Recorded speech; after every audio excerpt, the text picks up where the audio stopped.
Bonjour tout le monde, moi c'est Otis Boboto de la ferme Merci Richard. La vidéo du jour est en lien avec les problèmes que nous rencontrons justement concernant ce type de projet en lien avec justement ici dans notre cas, c'est les problèmes que nous rencontrons justement dans ces démarches-là. Qu'est-ce qui se passe ici, c'est que nous sommes dans un champ de piment et nous sommes en mois de mai. En mois de mai justement, fin mai ici actuellement. Qu'est-ce qui se trouve, c'est que il y a beaucoup de piments sur le marché et nous n'avions pas les moyens justement de les couler facilement. Et c'est un problème pour nous parce que vous voyez que lorsque vous investissez, vous attendez un retour. Bien sûr, ça fait quand même longtemps que nous, à la ferme Merci Richard, nous acquérons comme quelque chose de temps en temps pour le piment, comme vous avez déjà vu dans les vidéos précédentes. Maintenant, il y a davantage de piments aujourd'hui parce que plus le piment reste, plus il produit. Comme c'est déjà la pluie qui est déjà arrivée. Parce que ici, pour ce qui est le réchauffement climatique, c'est la première fois que nous assistons à ça au Cameroun, où la pluie arrive en fin mai. Habituellement, c'est vers le 15 mars, la pluie arrive.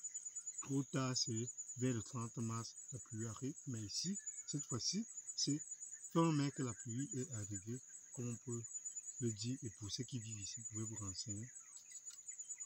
Mais qu'est-ce qui se passe donc ici, c'est que nous avions investi dans le piment. Maintenant, donc, nous n'arrivons pas à écouler ce piment-là. C'est le problème que les gens rencontrent justement. Ça, c'est la réalité de ce qui se passe ici. C'est que vous pouvez investir à un endroit et finalement, vous n'arrivez pas à écouler la marchandise là. Qu'est-ce qu'il faut faire donc? Bien sûr, à la ferme Merci Richard, c'est difficile parce que lorsque vous investissez, vous attendez un retour parfois à l'immédiat, mais ce n'est pas notre cas à la ferme Merci Richard. C'est que même lorsque vous investissez sur quelque chose, sachez que vous pouvez ne pas l'écouler. Oui, ça peut arriver que vous avez beaucoup de récoltes et que vous n'êtes pas en mesure d'écouler totalement, voire même suffisamment. Qu'est-ce qu'il faut faire? Il faut toujours avoir les plans B pour pouvoir le faire. Concrètement, à la ferme Merci Richard, nous avions davantage de piments. Qu'est-ce qu'on fait? C'est que ça fait presque un mois aujourd'hui où nous préférons souvent récolter tout ce piment-là, le sécher et puis mettre ça dans les sacs de manière à ce que nous puissions justement le vendre au moment opportun lorsqu'il y aura manque sur le marché, comme par exemple souvent, généralement ici c'est souvent février, mars qui manque, le piment manque souvent ici au Cameroun. Donc, soyez patient. Lorsque vous vous lancez dans ce type d'activité, bien sûr, on peut vous dire que oui, le piment va manquer, ceci, mais parfois les gens se trompent. Oui. Ou bien parfois, le piment ou bien quelque chose que vous aurez mis au sol, il y a un décalage en termes de productivité. Qu'est-ce qu'il faut faire? C'est qu'il faut être patient, ne pas s'alarmer. C'est qu'il faut être calme, trouver des solutions. Et puis finalement, comme nous, à la ferme Merci Richard, qu'est-ce qui se fait? Il se passe que notre piment, on récolte, on sèche, on met dans les sacs pour pouvoir le vendre plus tard. Et d'autres, bien sûr, peuvent également l'acheter peut-être pour la semence, parce que lorsque c'est comme ça, c'est la même semence que nous achetons lorsqu'il faille qu'on le sème.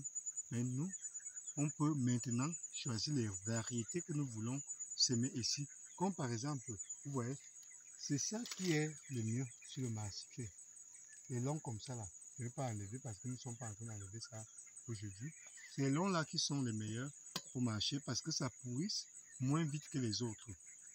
En matière de piment, vraiment, pour ceux qui se lancent dans ce type d'activité de culture de piment, privilégiez la semence justement des longs, comme je viens de vous montrer là. Si vous voyez bien avec la caméra, bon, ça je peux me retirer. Ouais, c'est ça les longs. Privilégiez cette variété-là. Ça ne pourrit pas vite et c'est mieux. L'autre variété qui est ronde, les rondes là.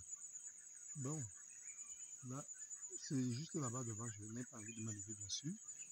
Donc, il y a ceux qui sont les rondes là, ne les prenez pas, prenez plutôt les longs, c'est mieux.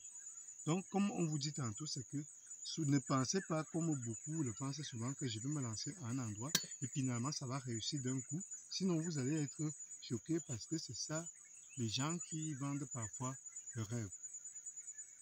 Tout ne dépend pas de produire, il faut aussi avoir la possibilité de l'écouler.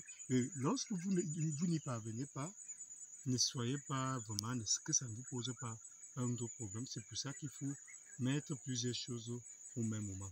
Ça fait que le piment peut ne pas donner, mais peut-être la tomate, peut-être le maïs, peut-être il y a tellement de choses que vous pouvez mettre de manière à ce que quelque chose rate ou bien ne passe pas, l'autre va forcément passer, ou bien mettez même 3 ou 4 et vous allez voir que vous aurez quand même la solution pour parler à ça. Mais dans le cas contraire, ne prenez pas de panique. Nos pays ne vont pas se transformer en d'autres pays que vous connaissez déjà à l'immédiat. Il faut du temps.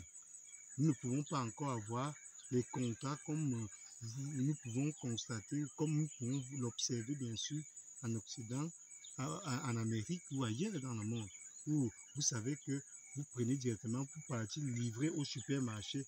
Malheureusement, au Cameroun, en Afrique de façon générale, nous n'avions pas encore ces connexions-là et surtout, il n'y a pas encore ces choses-là qui sont mises en place de manière efficace. Donc, soit vous transformez, la transformation étant encore bien compliquée pour le moment dans nos pays, il est donc impératif toujours de trouver d'autres possibilités pour pouvoir conserver ces choses-là de manière même à pouvoir, malgré tout, les commercialiser. C'est donc, pour conclure, donc, il est donc important pour toute personne qui aimerait se lancer dans ce type d'activité, comme à la fin, merci Richard, c'est que il faut vous lancer dans les choses que vous pouvez toujours essayer de conserver s'il est possible. Parce que la tomate, malheureusement, conserver la tomate, il faut l'écraser, ça demande quand même beaucoup d'autres choses. Maintenant, donc, il y a le piment, par exemple. Vous savez que lorsque vous lancez dans le piment, vous pouvez le sécher, et après, vous pouvez le vendre soit la semence, soit le vendre lorsque la période va arriver, lorsque ça passerait mieux. C'est tout pour la vidéo du jour. Abonnez-vous massivement et on vous souhaite une bonne journée. Bye bye.